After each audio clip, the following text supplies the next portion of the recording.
अब हमारा जो अगला टॉपिक है वो है पुरुषार्थ। इसको समझ लेते हैं। तो क्या है, प्राचीन काल में जो ऋषि मुनियों ने एक ऐसा सिस्टम बनाने की कोशिश की ताकि जो मानव जीवन का आध्यात्मिक और व्यवहारिक पक्ष है उसको दृष्टि में रखकर ऐसे सिद्धांत बनाया है पुरुषार्थ का, ताकि नैतिक और भौतिक आध्यात्मिक दृष्टि से व्यक्ति का जो पुरुषार्थ है उसको मजबूत बनाया जा सके, जो व्यक्तित्व होता है ना उसको बेहतरीन बनाया जा सके, उसके लिए बनाए गए थे पुरुषार्थ ये, है ना। पुरुषा परिभाषा क्या है इसकी?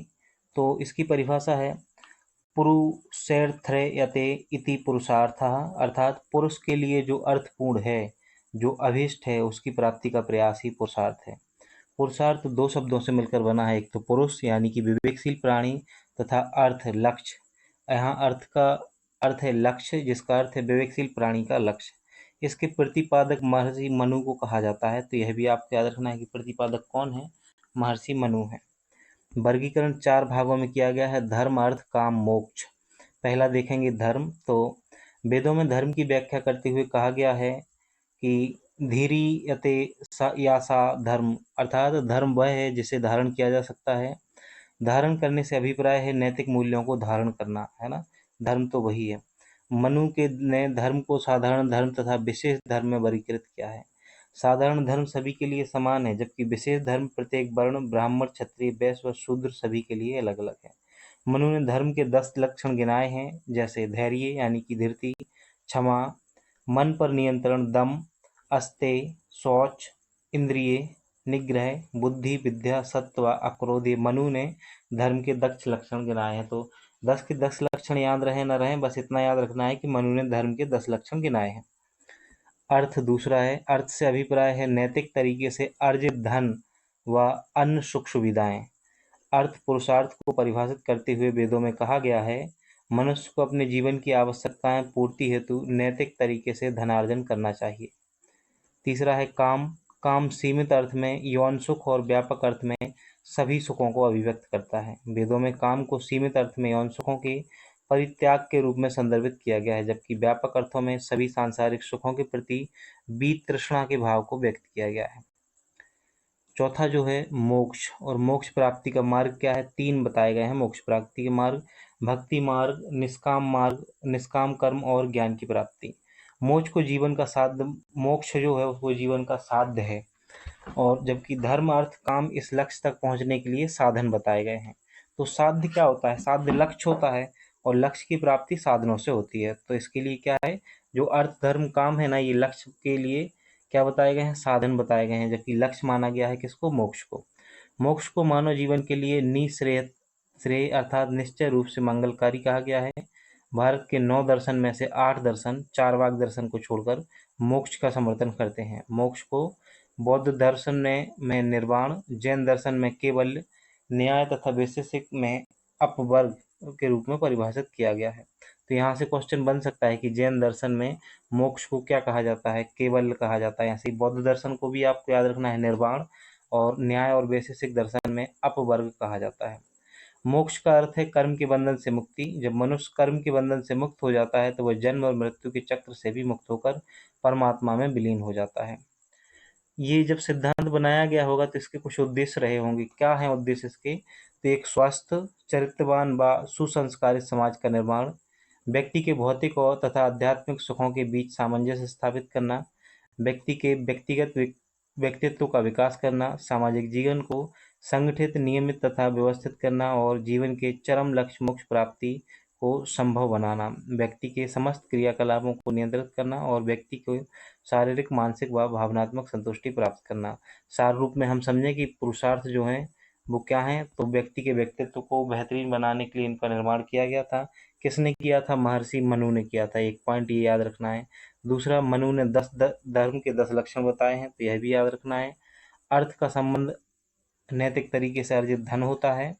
और फिर हमने काम को देखा, और काम के बाद हमने देखा मोक्ष को, और मोक्ष प्राप्ति के मार्ग 3 हैं: भक्ति मार्ग, निष्काम कर्म और ज्ञान की प्राप्ति, यह भी देखा।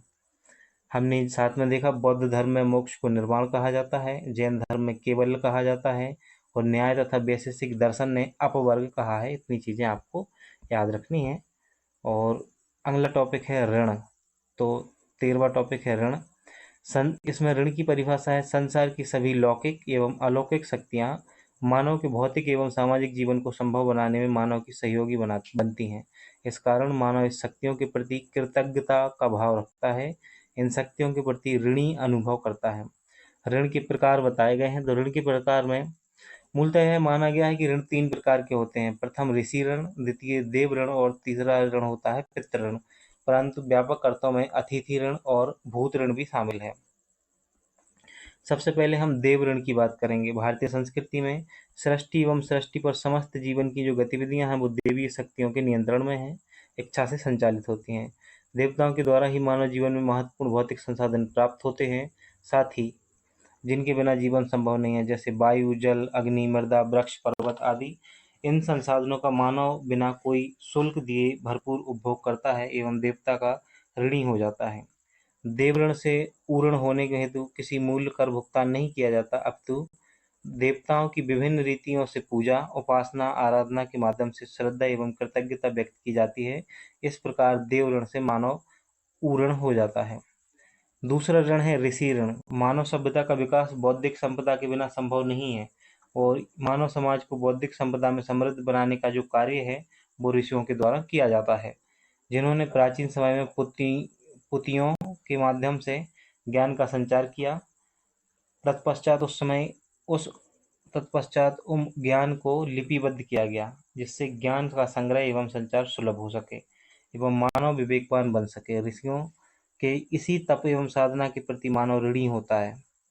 अगला है पितृ ऋण, है ना। तो पितृ ऋण से तात्पर्य व्यक्ति का अपने परिवार के पूर्वजों के प्रति ऋणी होना है, क्योंकि इनके माध्यम से ही मानव जन्म, पालन पोषण, सुरक्षा, प्रारंभिक शिक्षा प्राप्त होती है।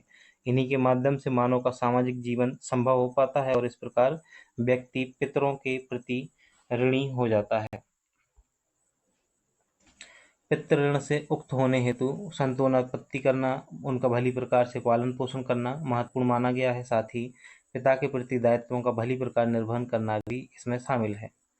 तो क्या किया जाता है? तर्पण किया जाता है, ब्राह्मणों को भोज कराया जा सकता है, ये सब चीजें बनाई गई हैं। अतिथि ऋण, जब कोई संसार में जब कोई निःशक्त या असहाय हो जाता है तब वह दूसरों के आतिथ्य पर जीवन यापन करता है। मानव के सामाजिक जीवन में अनेक ऐसे अवसर आते हैं जब दूसरों का आतिथ्य बनना पड़ता है, वह अपने मेजबान के प्रति ऋणी हो जाता है, इसी को बोलते हैं आतिथ्य ऋण। एक भूत ऋण भी होता है। प्रकृति में प्रत्येक प्राणी एक दूसरे के पारस्परिक निर्भरता के माध्यम से जुड़े हैं। मानव संसार के अन्य प्राणी जैसे पशु पक्षी पर भी अपनी आवश्यकता पूर्ति हेतु निर्भर रहता है, उनके प्रति ऋणी होता है, क्योंकि इन्हीं के माध्यम से वह अपने भौतिक जीवन को चलायमान रखने हेतु संसाधन एवं सहयोग प्राप्त करता है। तो भूत ऋण जो होता है ना, वो पशु पक्षियों इन सबसे संबंधित होता है ना। अब हम समझेंगे यज्ञ के बारे में।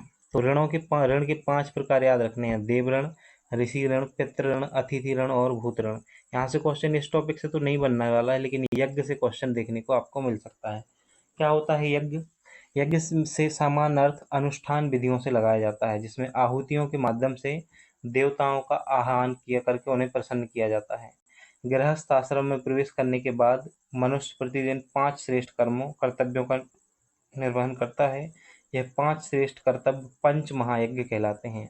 यज्ञ के प्रकार में इस अर्थ में अनेक प्रकार होते हैं। यज्ञ के प्रकार हैं देव यज्ञ, ऋषि यज्ञ, पितृ यज्ञ, अतिथि यज्ञ और भूत यज्ञ। यज्ञ के प्रकार हैं, जबकि राजसु यज्ञ, अश्वमेध यज्ञ आदि परंतु निस्त्र पंच महायज्ञ ऋण से उक्त होने के लिए महत्वपूर्ण स्थान रखते हैं।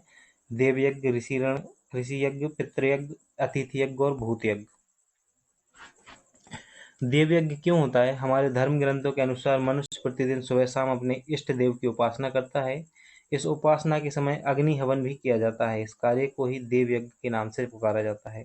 इस यज्ञ को अमर यज्ञ एवं अग्निहोत्र यज्ञ के नाम से भी पुकारा जाता है। पर्यावरण को शुद्ध बनाए रखना इस यज्ञ का प्रमुख उद्देश्य माना जाता है। ऋषि यज्ञ दूसरा होता है। इसमें पंच महायज्ञ में यह सर्वश्रेष्ठ महायज्ञ माना गया है। इस यज्ञ को ब्रह्म यज्ञ के नाम से भी पुकारा गया है।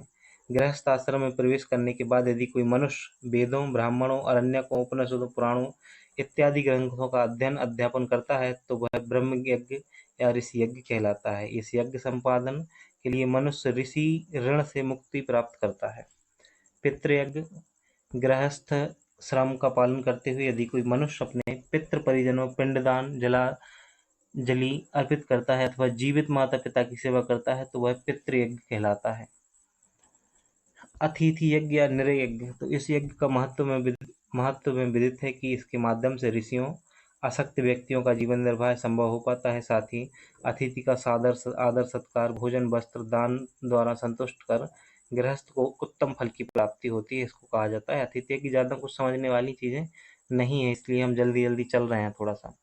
भूत यज्ञ, इसमें बलि वैश्य यज्ञ भी कहते हैं। यह यज्ञ सभी प्राणियों पर दया का भाव रखता है, असमर्थ प्राणियों के लिए मंगल कामना करता है, उचित माना जाता है।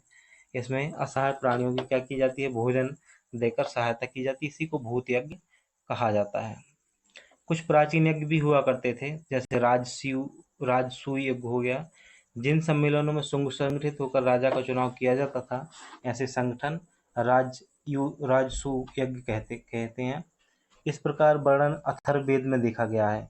इस संबंध में शतपथ ब्राह्मण में उल्लेख है, राजा एवं सूयम कर्मा राजा वे राजसूयेन दृष्टवा भवति, अर्थात शासन व्यवस्था को राजसूय कहते हैं।